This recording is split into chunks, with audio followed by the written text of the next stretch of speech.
Hello, and welcome to another episode of Minnesota Liberty, sponsored by Libertarian Party of Minnesota. My name is Rebecca Whiting. I'm one of your hosts this evening. With me, I have also TJ Hawthorne, who's the other host. Good evening.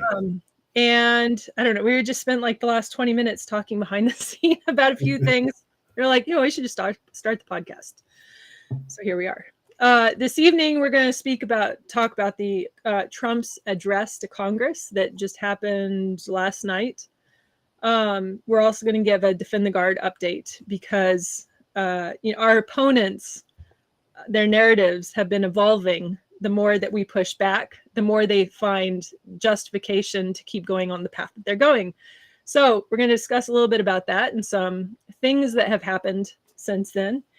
And so thank you for tuning in. If you want to find more information about the party, lpmn.org. We would love to have you. We are, I don't know. I personally, I don't know how you feel about this, TJ, but I personally, I'm all in. This is. Well, I think there's no doubt that we're both all in now as far as all in, hey man, we're doing everything we can for the party, and there's no doubt about that also. But we also have our lives, which is our way of contributing to liberty for our families and our neighborhoods and our communities. But definitely all in, and I am very saddened that I'm missing convention this weekend, because that shows that maybe I'm not all in. but I promise everybody that I am, and I'm really sad that I'm missing it, but I have an opportunity to spend the weekend in the nation's capital with my son and my wife, so I'm going to do that. Yeah, well, we'll miss you because it's kind of, like the state conventions. This is the way I've started to view it is, I speak to almost everybody on a regular basis. But it's very seldom do we get everybody in a room all together and get to it's like a family reunion, and I love it. I had a friend that I was speaking to last week when I was talking about the state convention, and he was like, you know what? He was like, because he has to do, a drive. Minnesota's a big state, so he was going to have to, he was thinking about, making the drive. Is the drive going to be worth it? I was like, well, we have these speakers that are going on, later in the evening. If you want to come down, listen to the speakers, but then afterwards, we just hang out late into the night. Oh, yeah. And that, in my opinion, is the best part about it. And, that's the reason he's coming, is because, in his words, he was missing the fellowship of like-minded people. He wasn't getting that where he was, Oh, and that's huge, right? Definitely. Yeah. And I think a lot of times that is what, what we're doing is so the challenges in front of us are so great. The battles that we have to overcome are so big. And, when you get to a point where you're just, we all feel the fatigue at some point. Oh. It's the people to the right and to the left of you are the reason why you keep going. That's how it is for me. Yeah, and it's not necessarily like those where we think we're gonna change everybody's mind outside of our little group, but we sure like to. And I think I guess I don't know where I was going with this. I had a thing and I totally lost it. But I'm really bummed that I'm missing out. St. Cloud, Friday, Saturday, Sunday. Is that just Saturday and Sunday this year? We don't really have any Friday activities planned. Okay. But Saturday and Sunday for sure. Yeah, that's definitely the spot where you get the camaraderie and you get to put a face with some of the names that you see in the Discord or whatnot. You know what I mean? Where and you actually get to see some personality rather than what somebody's writing on social media or, like I said, the Discord channels or whatever, however we're communicating. So the convention is definitely, and a great way to learn how some of the Roberts rules go and all that stuff. All that nerd crap that politics really is about, man, it's an eye-opener for sure. You have activists and then you have politicians in the party, and Most of us are all activists, even though some of us are politicians as well. But either way. Yeah, and I think that's just the unique nature of a political party like the Libertarians, is that activism really is like to the heart of the issue. You can't be part of the Libertarian Party and be lukewarm or substandard. You kind of it just and if you've ever been in like a group of people who feel very passionately, who are guided by the philosophy and the I don't know, just clinging to the morality and the integrity of this, trying to purify the system, that people get a lot of strong opinions, and that oftentimes you have people that are, and more often than not, I think in the Libertarian Party, that just love the discussion, love the debate, love the interaction, and I mean, and we're not known for like backing down, so and it comes off awfully rude to a lot of people sometimes too, especially in Minnesota, because you believe you're right, or we know we're right, and when it's just a discussion, hey, here we go. Wrong one. Actually that was a great I'm gonna put that up too. Yep. So segue into Defend the Guard and having discussions with folks. Last Wednesday, I missed the show. I don't want to go on that tangent where I was at Wednesday night, but Wednesday during the day, I spent the morning at the Capitol and watched a hearing that the Committee for Veteran Affairs or Military Affairs, Military and Veteran Affairs. Veterans and Military Affairs Division. Yes. They had a hearing that they heard a few different bills, and the first one was about the governor's ability to declare an emergency. Representative Roach, actually, who we're going to get to later, he is presenting a bill. So my eyes were like, or my ears and everything, I was saying, hey, look at this guy. This is awesome. But the whole, all they were hearing was the amendment about the National Guard, about that bill. Pass it through. Okay, good to go. And then everything, 4 or 5 more were, hey, give us more money, give us money, this allotted money in the omnibus or whatever for a lot of veterans camps. And yes, who's going to say no to this kind of stuff? And it's really good for everybody. But our goal, Simmers and I were out there, was to get in the faces of folks. That was what we wanted to do with our Defend the Guard flyer, and especially Representative Bliss. So after the whole thing was over, I saw first there was one of the Democrat House members. She took our flyer and said she might get behind it. So we actually need to look her up and get her behind this with Roach's bill. Yep.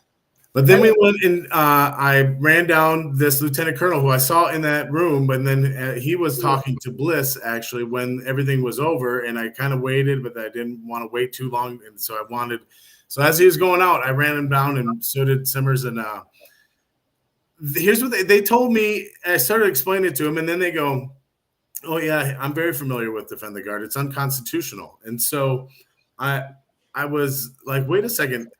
What about the Constitution?" And he said, well, Congress has declared war and given the president the authorized use of military force. And I'm like, I had to stop and think about it. And then then the other gentleman he was with was Department of Veteran Affairs dude. I don't know how high. I think he was the chairman or something, but he had also mentioned the Rudy Perpich thing in 90 when Perpich tried to say that the federal government can't use our Air National Guard to fly planes in Nicaragua for the stuff that the Contra stuff that we knew already that he was right. But the Supreme Court. So here it is. I have, let me figure out how to share my screen really quick. Well, maybe I'll just read it. So for those that don't know, this is what Bliss is talking about as one of his arguments for saying that that Defend the Guard is unconstitutional, that in 1990, Minnesota Governor Rudy Perpich brought a case to the U.S. Supreme Court challenging the constitutionality of the Montgomery Amendment. The amendment allowed the federal government to send National Guard units overseas without the governor's consent. The Montgomery Amendment was passed in 1986. Governor Perpich objected to sending Minnesota National Guard to train in Honduras to support the U.S.-backed Contra.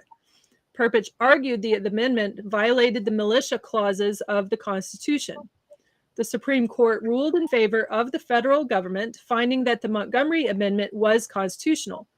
The court ruled that Congress has the power to raise and support armies, declare war, and control the training of military forces. Okay, so the court ruled that Congress has the power to raise and support armies. I don't disagree with that. It already has an army. Right. Declare war. I also don't disagree with that. And control the training of military forces. And I see the strategic necessity of, states, because the way that we work, 50 states, you do want to have some uniformity with your militaries in those states, right? And for those that don't know, the Minnesota, all National Guards they fall underneath the umbrella of the Army. And so when you're in the National Guard, you go to Army basic training, you do your advanced individual training through the Army. So it's all uniform. So you can literally, anyways. Yeah. But the National Guard is state-based. There's the Army Reserves, which is also 1 week in a month, 2 weeks a year, but that's federal based. So those are two different entities. The National Guard is state, the Army Reserves is federal. And then you have active duty Army, which is obviously federal. All right. So the Perpich, there's another level in there also with the Air Guard, I know, at least, because I'm very familiar with the Air Guard, and there's active Guard Reserve. Something they wear a uniform, they have to do the PT, but they get paid as a civilian wage, WG something. Right, but that's Air Force. Okay. So that's the difference, is that the Air Force has its Air Reserves and the Army has its reserves and National Guard. And remember back when, I don't know, before we were alive, it was the Army Air Force. They were one branch. True, right? Yeah. That's where that originated, and then they kind of, as modern warfare and, our ability to fly planes and jets and all that kind of stuff evolved, the two branches separated completely, right? So to get back to this Perpich thing, though, the Supreme Court ruled in favor of the government or federal government, ruled that the Congress has the power to raise and support armies, declare war, and control the training of military forces. I don't disagree with any of that. The federal government has that. We need a standing army to protect our borders, to keep our people safe in times of which we are attacked. I mean, it hasn't happened in a while, but it can. So there is wisdom in having a standing army, I think. I know that there are some, and this would be one of those. Are you a real libertarian? Are you a real libertarian? Maybe, I don't know. But, I don't want an invading force, even with unlikely as it is in the United States, because of where we are geographically positioned on the earth. But all the shit that we've freaking pulled the last century, we have made a lot of enemies, right? Yeah. And I know when I was in the Army and I was in Iraq, every time you went out the gate, there was this huge sign that said "Complacency kills." So we have a responsibility to our people to not let our guard down, because there will always be people acting in bad faith that will take advantage of it. So I see the wisdom in having a standing army. Now, the Minnesota Defend the Guard bill does nothing to change that. It literally doesn't change that. The U.S. Constitution in Article 1, it very specifically puts the powers of war in Congress's hands and only in Congress's hands. Since then, the war powers in 1973, I think, maybe, but it was during Vietnam, during Nixon. It was Vietnam was an undeclared war. There was never a declaration of war. And I don't know, pop quiz for people in the, somebody Google really quick, how long were we in Vietnam? Because it was a long time. So they gave war powers to the president in 1970s, but the war powers specifically said, and they didn't even follow this, right? They broke their own law. The war powers specifically said that the president has the authority to send forces someplace in defense of the United States very quickly, but within 60 days, you need to go and get that congressional declaration of war. Congress still gave the authority of war to Congress, like the Constitution says. Authorized use of military force immediately post 9/11, took that away and gave the powers of war, centralized it in the sitting president's hands, which, in my opinion, and I don't think anybody watching this, unless you're Matt Bliss and watching this, will disagree that was an unconstitutional law that the federal government worked together to pass almost unanimously. And they are. I think he agrees. I think he knows, and I think he would agree. He's being politicized, though. And no, this isn't even politicized, because what's happened, and he's loose lips sink ships. If he'd served in the military whatsoever, he would know at least a little bit of OPSEC. But he let it spill out that he was literally contacted by a general and told how to vote on this bill. And the way that legislation works in all states, and Minnesota is no exception, that for a bill to pass, it has to go through the Senate and the House. And so somebody who's going to act in bad faith and manipulate the Constitution for their own benefit, all they have to do is get one strategic person under their wing to torpedo all of it. And in this state, it is Matt Bliss, because he is the chair of the Veterans Military Affairs Committee. He is a traitor to Minnesota. You could let him know I said that. Okay, hold on then. Hold on. Once they get this tie back, they're going to have co-chairs. Mm-hmm. Yeah. So, okay. And he's got to answer to the people in his district. I'm not done with this. Like, I live in his district. These are my neighbors. Anyways. Man, I feel like crap. I'm rooting for a Democrat to win that seat now. Oh, well. Yeah. So Robert says 60 to 73 officially, up to 75 unofficially. Yeah, we now have the history, and that was for Vietnam. We now have the history to show what an absolute disaster was, and such a waste of life on both Vietnamese and American lives. And more immediately, and then we'll move on to because that's what it says in our title. We're going to talk about this more immediately. In the United States, we have the aftermath of Iraq and Afghanistan, and we're still essentially living in that shadow. Oh, yeah. I looked up the statistics of loss of life for Americans, and it was millions of Iraqis, and between Iraqis and Afghanis that died. And that the war on terror wasn't even just Iraq and Afghanistan. It was Yemen. It was I'm drawing a blank. There was a lot of other countries, though. Oh. Millions of foreign nationals died as a result of our involvement in the Middle East for the last 20 plus years. Okay. American lives that were lost, a little over 7,000 KIAs. Do you know how many people in that same amount of time committed suicide? Veterans committed suicide. 30,000? 30,000. You read my Facebook page. Yeah. Yeah, 30,000. In the same amount of time, how many veterans committed suicide? Tell me which one is the real problem. Sending veterans or sending a military overseas to a conflict, to die in a conflict, or having to experience it at all. Well, I would argue that having to have been at all was, anyways. Yeah. That's the toll, and that's the stuff that I don't really like talking about either, because I'm going to get emotional. But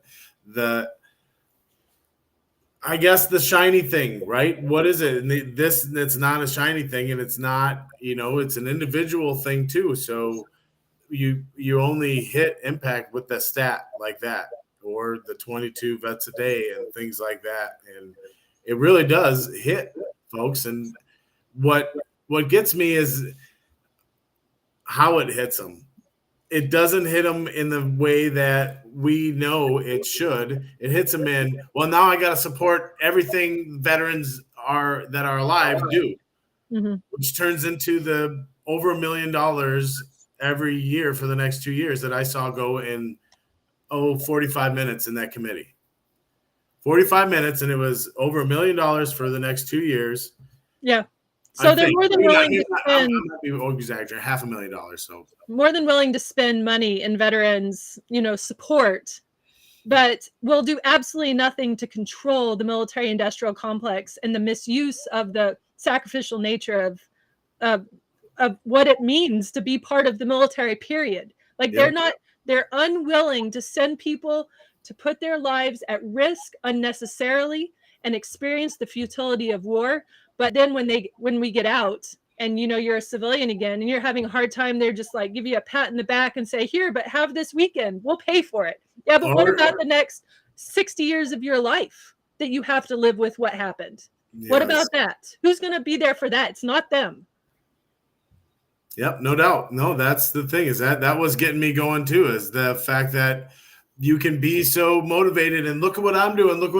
And I got a nonprofit, which that makes me want to gag too, is this nonprofit crap. But, and it also makes me look like a real dickhead that I'm trying to criticize that stuff. And sure, there's all kinds of other stuff going on in that Capitol building that I would love to watch and listen and criticize also. My goal was to talk to these guys about the Defend the Guard, and I had to witness that stuff. But I do look forward to spending more time in the Capitol. It just was that easy to walk in and sit inside any committee. You just got to know where you're going. And so, so we should, sorry.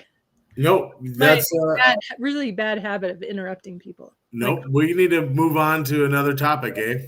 Yeah. Okay. So President Trump's address to Congress. Let me figure out how to screen share here really quick. All right, here we go. All right, see it? Yeah. Okay, so we'll kind of speed through some of this stuff and then pause it and then talk about what we just heard about that. Oh man, this is going to be forever. You know how long that took place?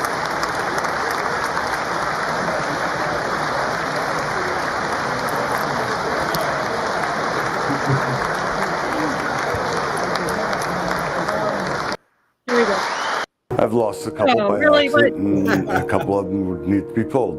Yeah, I don't know. I don't think we should watch this video because it's going to take forever. Yeah, it's really boring.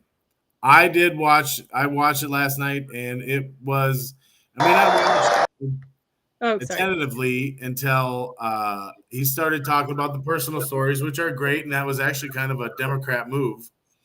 I guess I don't know. I don't want to. I think if we start watching this thing, we could sit here and watch it for an hour. Well, I just skipped the first 30 minutes of them clapping. I know, right? It was all just shaking hands and booing. All right, still clapping. Let's start right here. All right. A lot of clapping.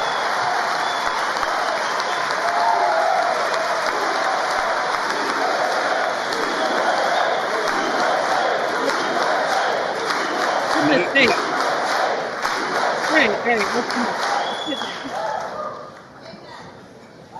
6 weeks ago, I stood beneath the dome of this Capitol and proclaimed the dawn of the golden age of America. From that moment on, it has been nothing but swift and unrelenting action to usher in the greatest and most successful era in the history of our country. Can I just say it's probably a little it's a little soon to be making that claim. Yeah.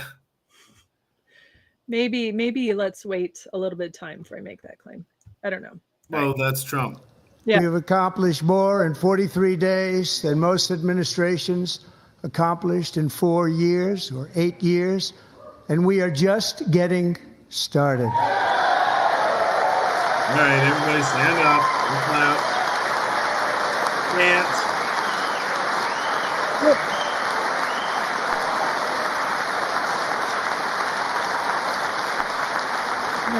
It's not too far into it when something exciting actually happens. I return to this chamber tonight to report that America's... What's that? It's not too far into it when a guy gets booted. Oh, that sounds fun. Momentum is back. Our spirit is back. Our pride is back. Our confidence is back. And the American dream is surging bigger and better than ever before.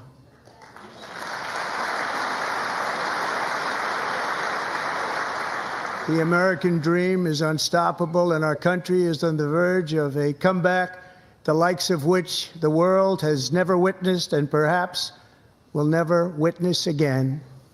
There's never been anything like it. Okay, can I just say I do a little agree with that we may never witness this again. I am a little concerned about 4 years from now what's going to happen after Trump. You know, I feel like that the Trump administration has the Republican Party kind of on their toes. And there are so many people that have identified with Trump within the Republican Party that their identity is wrapped up in that to such a degree that what are they going to do once he's gone? I mean, because after this term, this is it. What's going to happen next? Well, hopefully they keep, I mean, I'm not saying that Trump is perfect, but he's definitely done saying and signing and doing a bunch of things. I mean, Bobby and the cabinet picks of the other ones, so far, those are great first step actions. Now, stuff that materializes, I sure hope so. And I think a lot of the stuff is good. And I think this is 4 years that we can start to change the culture back. I don't know. I think it can begin. I think there's quite a stalwart behind, and that's what I would like to see.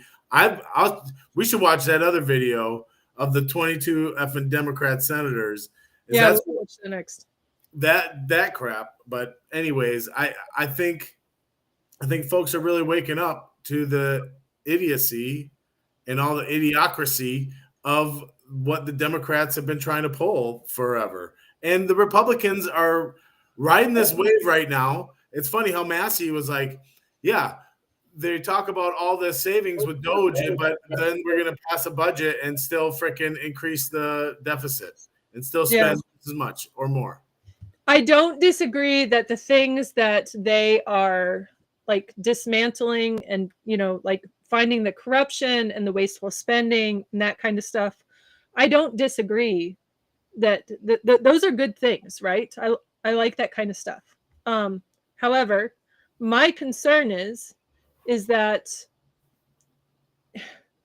like there won't be enough steps taken to keep it from happening again. True. The dismantling of the federal government that needs to happen has to exist on such a scale that it would take decades for them to recover. I mean, I like where it's going, but I don't know, call me cynical. Well, that's the nature of democracy, Rebecca. That's what's about to, no matter what, that's going to happen. So if we could ratchet it back a little bit and get freaking settled on Mars, who knows?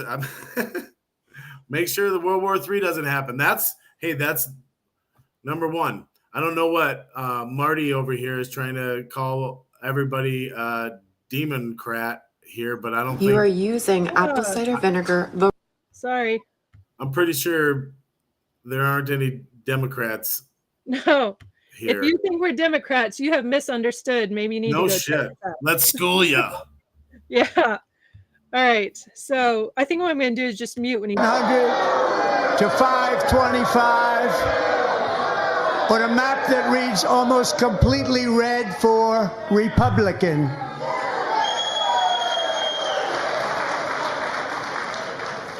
Now, for the first time in modern history, more Americans believe that our country is headed in the right direction than the wrong direction. In fact, it's an astonishing record, 27-point swing, the most ever.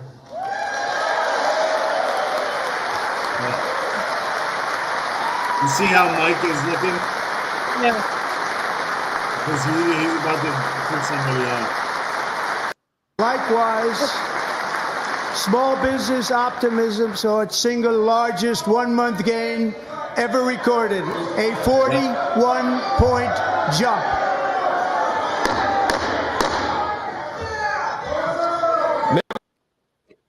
Are directed to uphold and maintain decorum in the House and to cease any further disruptions. That's your warning.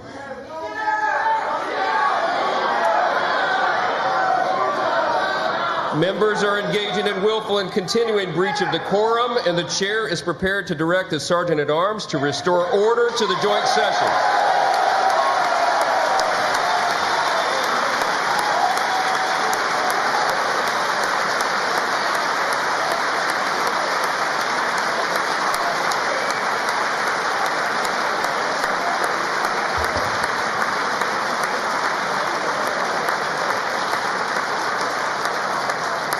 Mr. Green, take your seat. Take your seat, sir. Take your seat. Finding that members continue to engage in willful and concerted disruption of proper decorum, the chair now directs the Sergeant-at-Arms to restore order. Remove this gentleman from the chamber.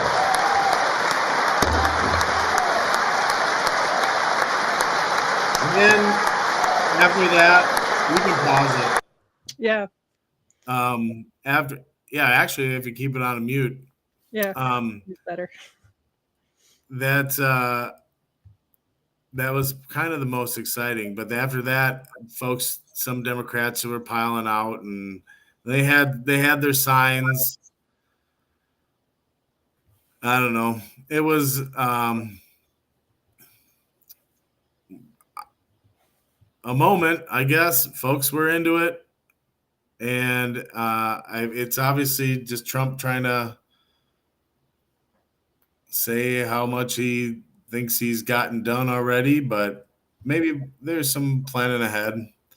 All right, here, let's see what he's saying now. The optimism and wealth all across our wonderful land. The people elected me to do the job, and I'm doing it.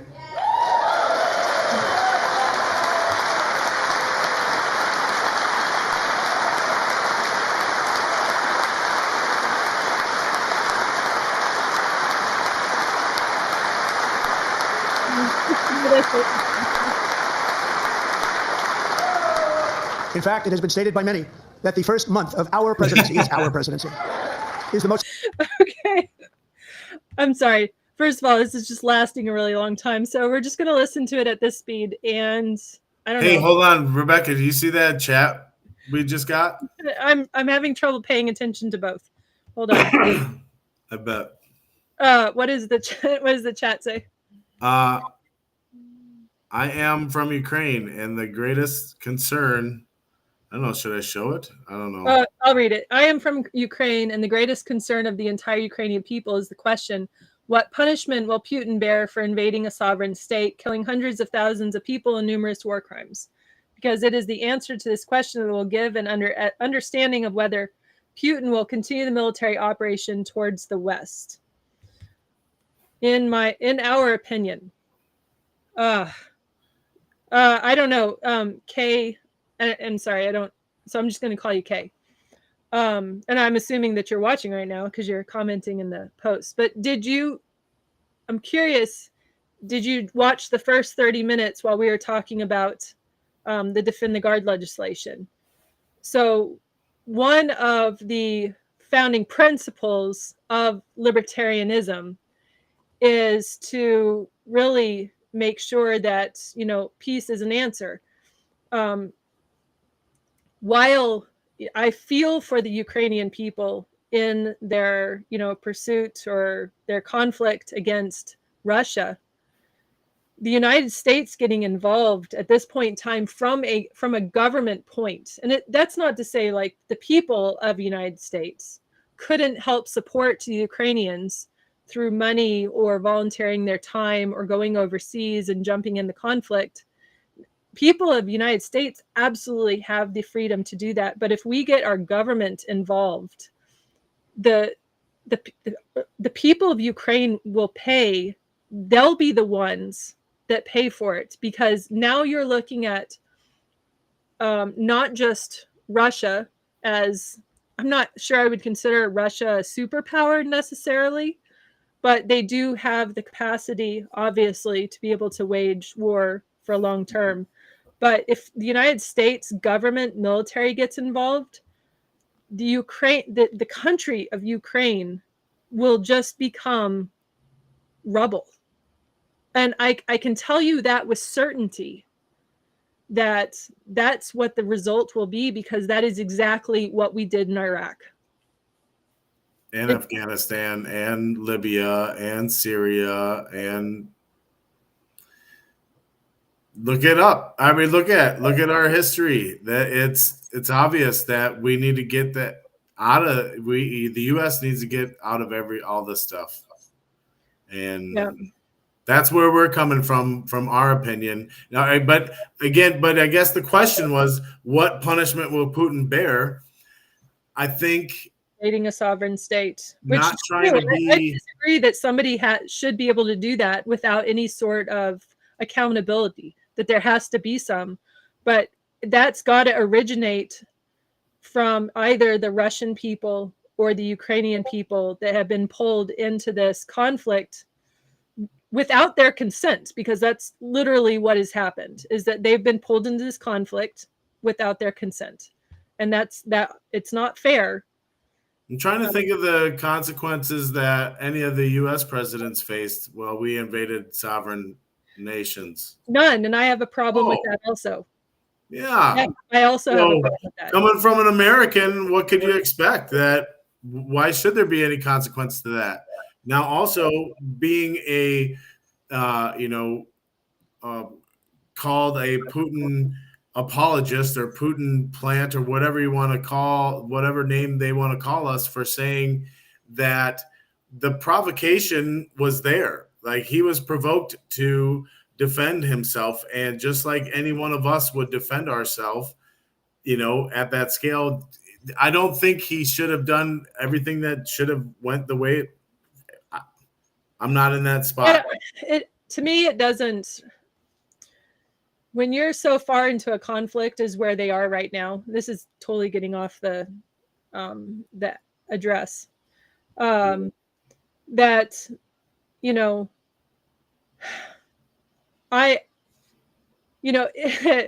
there is a pride within people that makes them want to say that they are going to fight till the very end. But when you also got to know when you're defeated. And I don't know if that's the case in Ukraine. Maybe that's not the case. I'm not there. I can't tell you for certainty. But that I do know what the result will be if the United States gets involved, sends troops. The Ukrainian people are the ones that will pay the ultimate price for that. No doubt. Yes. And it's a big part of, or it was the opening saying in Dave Smith's podcast. If you want to know who America's next enemy is, look at who we're funding right now.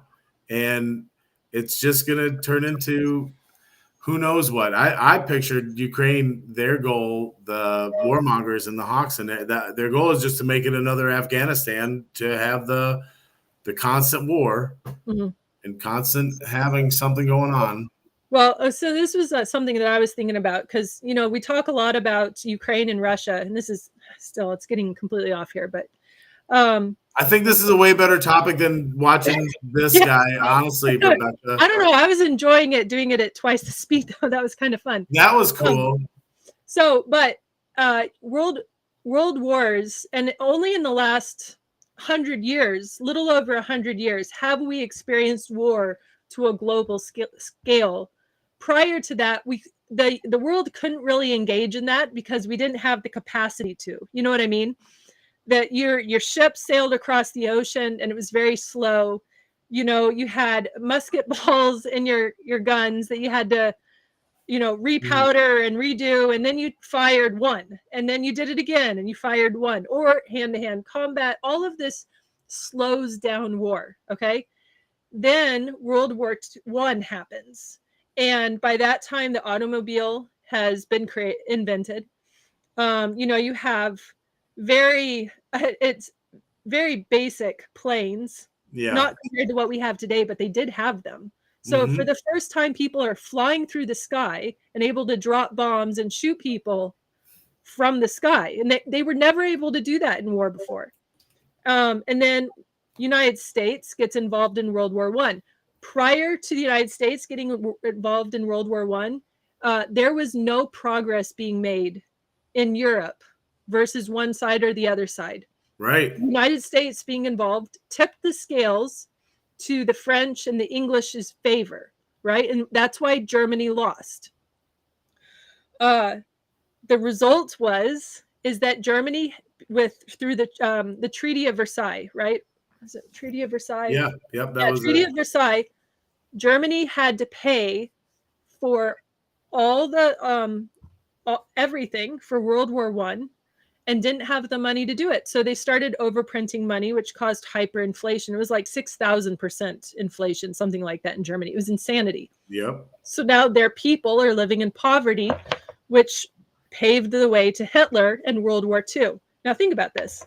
If the United States had just sat World War I out, eventually the Europeans would have gotten tired of the trench warfare, I think, and just given up and gone home, and there would have been no winner.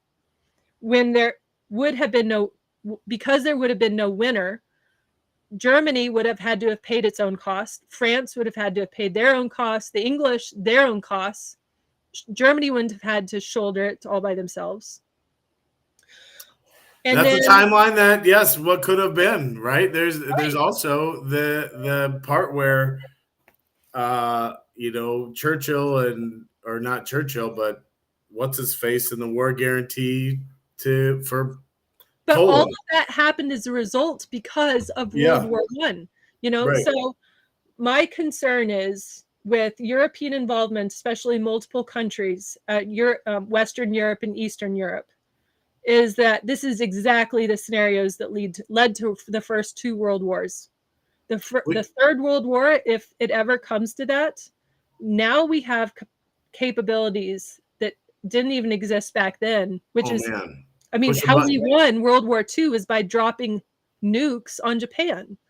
Do you want to see that on a global scale? Because while it sucks what Ukraine is going through, these are the kinds of things that global leaders have to be considering. It will be the common people that pay for this the greatest. Your moms, your children, the women that are at home, they will not be left out of warfare in Europe all the way across, which the Ukrainians know because that's what's happened in Ukraine. I don't know what the answer is for Ukraine and Russia. I just know what the result will be if the United States gets involved, and it will be a disaster. Gets involved any more than we already are, which is just sending money. So I don't support it, and it's for that reason. And it's not because I feel nothing for the Ukrainians. That's not it at all. But anyways. Well, great answer. And he or she, KL1, thanks us. Thank you for your opinion. Oh, there you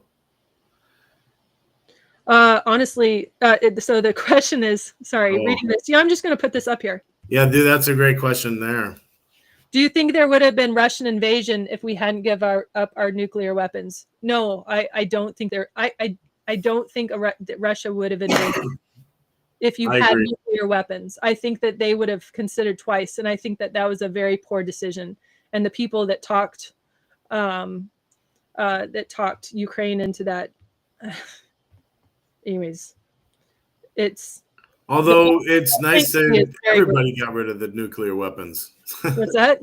It would be nice if everybody got rid of the nuclear weapons. And I think right now, if Trump and Putin got to sit down like Reagan and was it Yeltsin or was it Gorbachev, they were this close to that.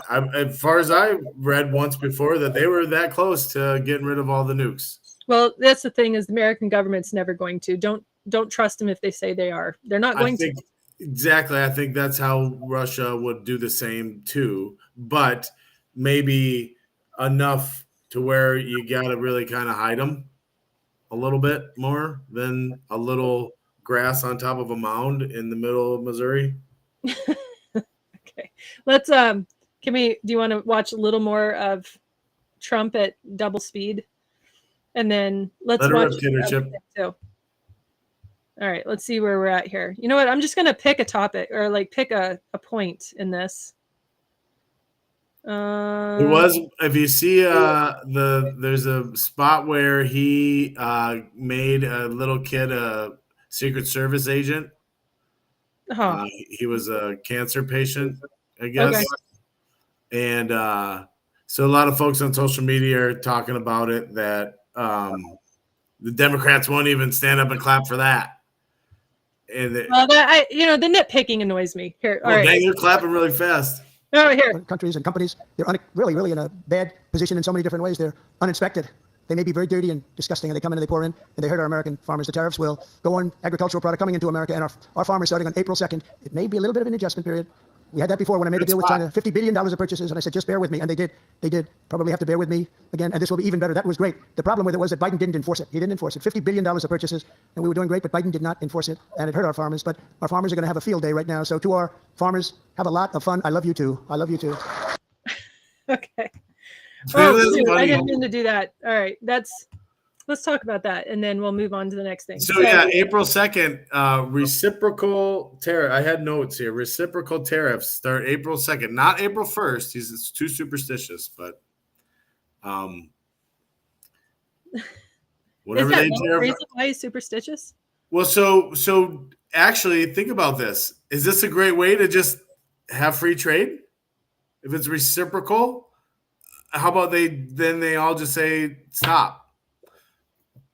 Does that make sense? Like, does it become zero sum and then it becomes free? That's not, I don't think it's good math, because it's just more money that either both governments are taking from the trade.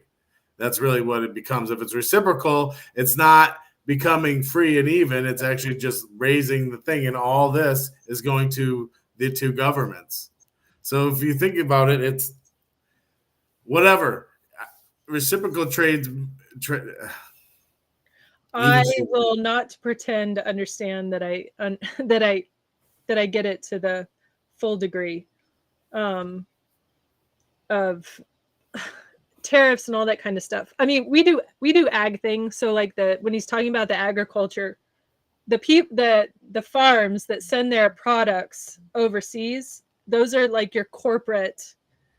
Those are your corporate farm, your big ag. The companies that just own thousands and thousands and hundreds of thousands of acres, or I'm thinking about the chicken factories or the pork factories.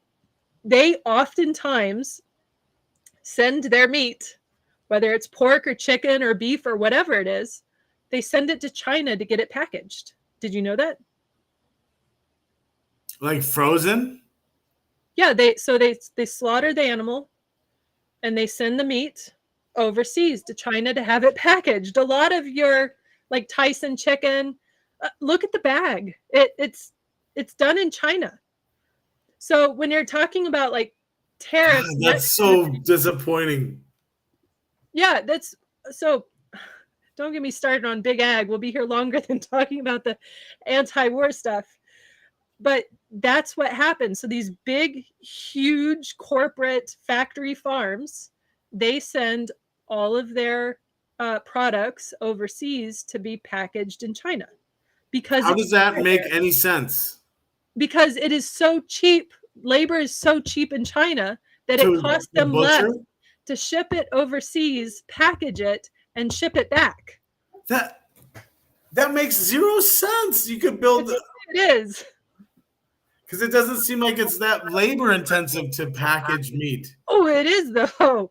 It is very labor intensive. It's a lot of work. To get it really all the fat the way you want it. Like, were you talking the butcher process is there too? I guess I can't tell you like, step by step and where that is and how that happens. But the animals are raised here. They're I'm pretty sure they kill and gut, and then they send it overseas. They package it, and packaging an animal. So just for you city folk, when it comes to killing an animal and piecing it out, right? So let's just do a pig. That's the one pigs and chickens, the ones I'm most familiar with.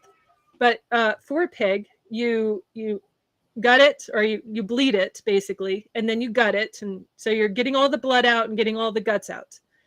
And then the way that big farms do it, and we don't do it here because it's a lot of work, but you take the entire animal and scald it, and then that takes care of like the skin and all that kind of stuff. So what we do is that we cut the skin off. Now, when you cut the skin off, you try to leave as much fat on there as you can, because that's the good part of the pig, right? That's the fat. Mm-hmm. It tastes great.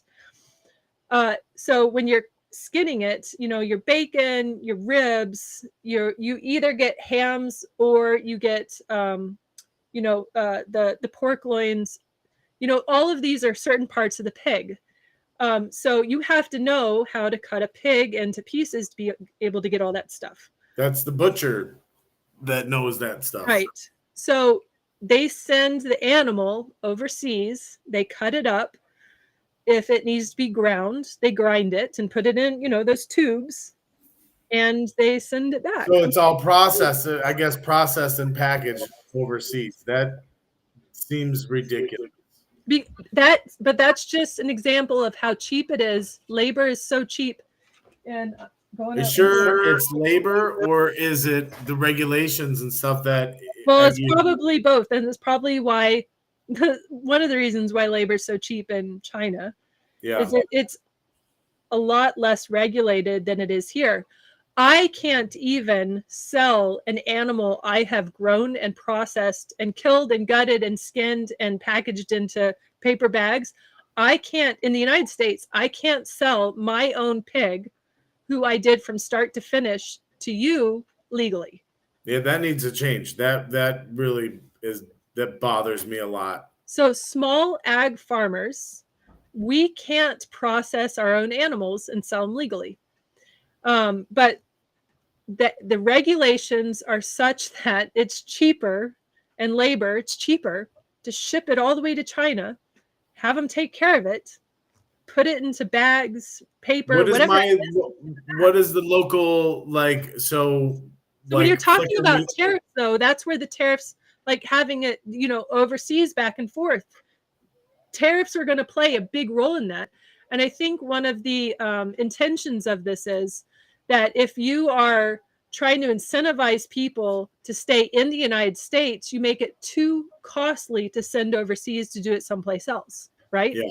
No, that's the one idea of them. Problem is that we don't have the facilities in the United States to be able to manage that. I think so. A decision like this to try and keep agriculture in the United States, I kind of can see where it's coming, where like the thought process is going, but this very well could cause. I like deregulating farmers like you or every local farmers to then reduce the demand for which hasn't happened yet, by the way. Yeah, see if you do that, then maybe not everybody, and I'm sure there are plenty of people that don't know a local farmer, but it could really change. There, you know what I mean? Like that could create that reaction. Hey, we need to watch this video. Yeah. So I started seeing this stuff all over Twitter, And it's really interesting. Elon Musk is like, hey, I got a Cybertruck for if someone who could tell me who wrote this script. And they have a damn script going on for, oh, shoot. Did you lose it? Nope, I got the video, but I forgot to hit this first. I will immediately bring prices down starting on day one.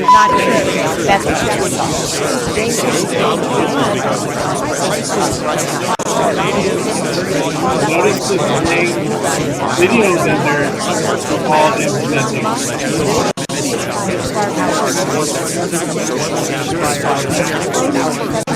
The end is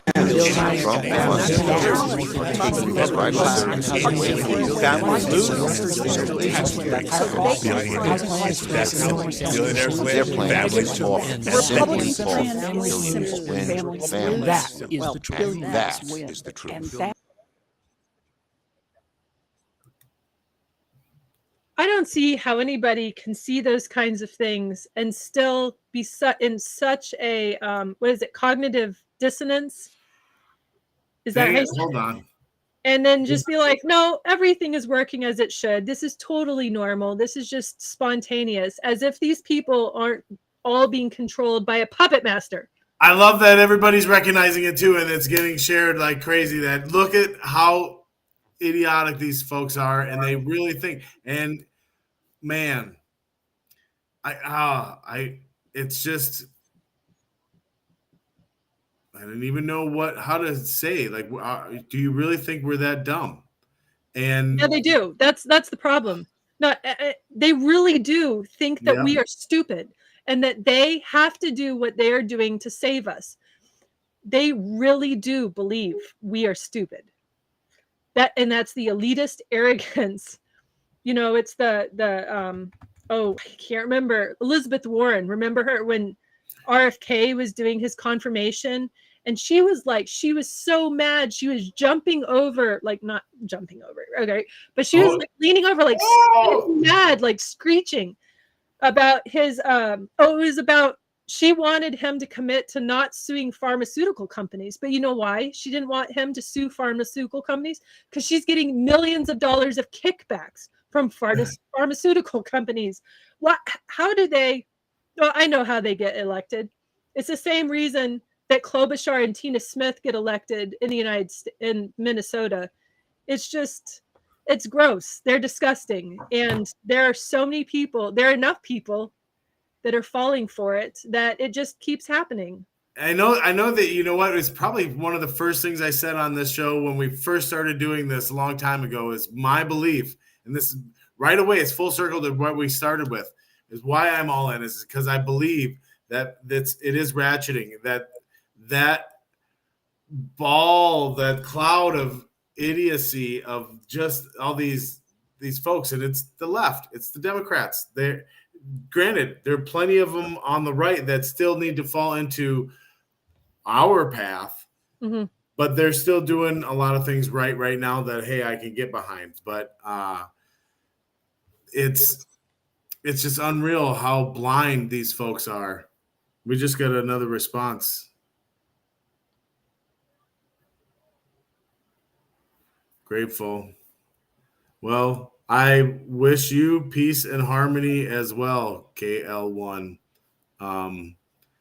It really is unfortunate that that's happening there. Rebecca and I have both been to spots that we've seen what the end result is if America gets involved. And so that's where our heart goes out to you. I guarantee it. Yeah. I wonder where that person's coming from. Is that a Twitch? See all these? Yeah. Or Nick made a Twitch account, so now this is connected. So if anybody that's on here, you can watch this podcast through YouTube, Twitch, Facebook, and X. Twitter, X, whatever. Twitter. So yeah, but all right. So this coming weekend, we already talked about it a little bit, but it's the state convention. Be there or be a loser. Was it the right way? There's no L. So yeah, I'm sorry I'm not making it, everyone. I really am bummed. But please show up. Go. It's really fun. And we're voting on inter-party stuff, right? The positions, chair, right? Yep. You running for chair, right? I am. All right. And I think we've had some goings on with the vice chair spot as well. And so some things are getting mixed up maybe. Hey, and here's the thing. Just because you're not in this position or we all have positions where, most of us are just doing things because there was nobody else there. And so I think that the onus can't necessarily be put, and maybe this is maybe a off-air conversation actually now that I'm thinking about it, because it's something that I should want to talk to party folks and with all the folks watching. Yeah, this isn't anyways. So yeah, we are doing some voting. We have in the state party, we do have an executive committee. We are organized. We have affiliates across the Minnesota. We have them as far north as Bemidji, as far south as Mankato. We have one in Duluth, down in the cities, and we are always looking for people who would like to be. I have kids, so politics is what I do in my free time, but I am also a mom, and actually that's one of the reasons why I do this, because someday I want to live for a country that is safe, secure, and prosperous. Yes. So, but. Convention this weekend, April 5th, Defend the Guard rally at the Capitol. Yep. That's another date we need to remember. I just texted with Robbie Bernstein. Summer Porch Tour is happening this summer. So that is coming. That was just real quick. I was listening to him live earlier, and I was like, hey, you got to make sure you slot out a weekend from Minnesota. So that's going to happen. Well, maybe this year I'll be able to get to go to it. Last summer I was busy campaigning and I just couldn't fit it in. But so that sounds like fun. Oh, we're going to make it fun. All right, cool. See everybody next week. And I guess we'll have a post-convention recap about what happened. And I guess I'll just let you know since you're not going to be able to see it in person. Yeah. Thank you. I'm going to stop giving you a hard time. It's all right. I deserve it. I'll send pictures of the swamp. Just don't get arrested. Well, maybe I should. I mean, it'd make for great content. Yeah, and I don't think your wife would appreciate it. No, probably not. But